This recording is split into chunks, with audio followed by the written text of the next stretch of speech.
Welcome to Off the Page. I'm Will Cain, and this morning I've got a cornerstone of the corner. You can see him, I think, every hour on the hour in the corner. Bob Costa. Great to be here, Will. You got me up early, man. I mean, I don't know that I've had all my coffee. My TV guy personality's not in full bloom. What's wrong with you? Well, it's an exciting day in Florida. The Republican Governor Charlie Crist.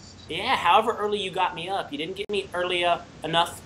You didn't get me up early enough to beat Charlie Crist becoming an independent. That's right. So it's official, right? He's an independent now. Well, it's not official until 5 o'clock today, Will, but it's going to be pretty exciting. He's going to be in St. Petersburg, and he's going to probably make this a three-way race against Democrat Kendrick Meek and Republican star Marco Rubio. So it's going to become quite a race. How big a surprise is it, Bob? I mean, was Crist ever really a Republican in philosophy?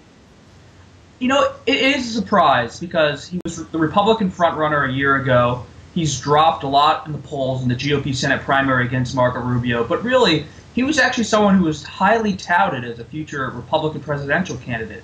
So it is surprising to see such a fall. Yeah, you know, he's touted because I think there was this push to have some kind of moderation of views. But, I mean, isn't Charlie Crist Arlen Specter? It's funny because a year ago, Arlen Specter dropped out of the Republican Party.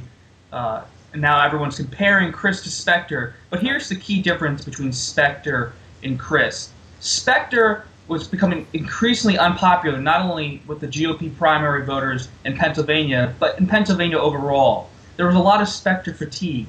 In Florida, you really don't see that. Crist is unpopular with Republican primary voters, but there's not as much Crist fatigue. So he is still a popular governor in many ways, and so he's going to have the bully pulpit of being governor of Florida to raise money, to get some more popularity like he did with the teachers union in vetoing an education bill a couple weeks ago. And so he's not at the same place Specter is. Specter was in office for 29 years. Right. So from what I hear, do you think Crist can win as an independent? He's going to have a very tough time. He has two things going for him, and one of them is very, very shaky. The first thing is that he is governor, so he's going to be able to raise some money. But a lot of his fundraisers will switch over to Marco Rubio, the surging Republican candidate, because they want to be with a Republican nominee. Yeah. The only thing Crist really has going for him, and I spoke with Larry Sabato last night, the head of the Center of Politics at the University of Virginia, about this, is this credit card scandal in the Republican Party of Florida, the RPOF. Right. If Rubio in some way is connected to a Republican Party scandal in Florida about how they had expenses of credit cards, well, he could be tarred, he could be affected.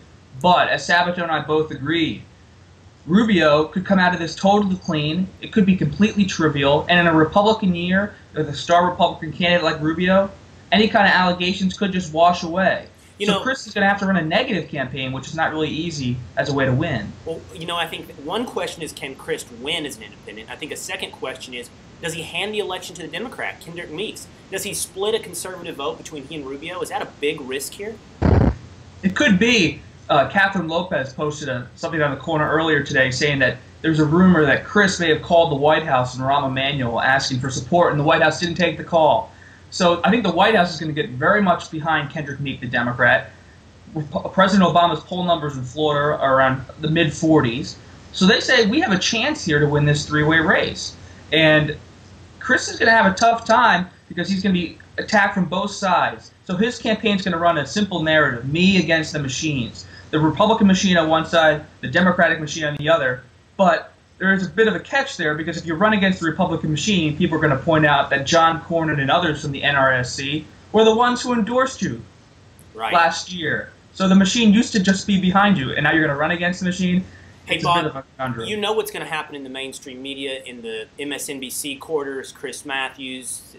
These guys are going to say this is another example of the Republican Party purifying itself, kicking out the moderates. Is that what's happening here? I think that kind of narrative is so easy to jump to, but you don't see a lot of narratives like that around the country. Crist is really unique. And let's remember what this is really about if Crist does become an independent at 5 o'clock today in St. Petersburg. It's about Charlie Crist. It's not about values. It's not about politics or political ideology. It's about Charlie Crist wanting a way to win. Right. Period. And that's the same thing with Specter. That's what I hear. I hear Specter all over again. It's an ego-driven political move. should we welcome independents and moderates? Sure, everyone has the right to run however they want to run. And a hat tip to Charlie Crist for making his own decision. But this is not some grand political story where he felt pushed from the right. He would have been the Republican nominee if he could win that nomination, but Marco Rubio has been a more popular candidate. Charlie Crist supported the stimulus from last year. His hug of President Obama have hurt him for months. So this is about Charlie Crist trying to survive. And by being an independent, he's taking a major risk. If he wins, it's a huge win, but if he doesn't win, it could be the end of his political career. All right, Bob. Thanks. We'll be on the lookout today. Hey, Will, it's an exciting day for all political junkies out there, especially the corner watchers. Thanks, That's right. Will. You guys can check Bob out in the corner. Like I said, he's there all day, every day. And you can follow me on Twitter at Will Cain to find out what interviews are coming up and hand me some questions. Thanks, guys. Thanks.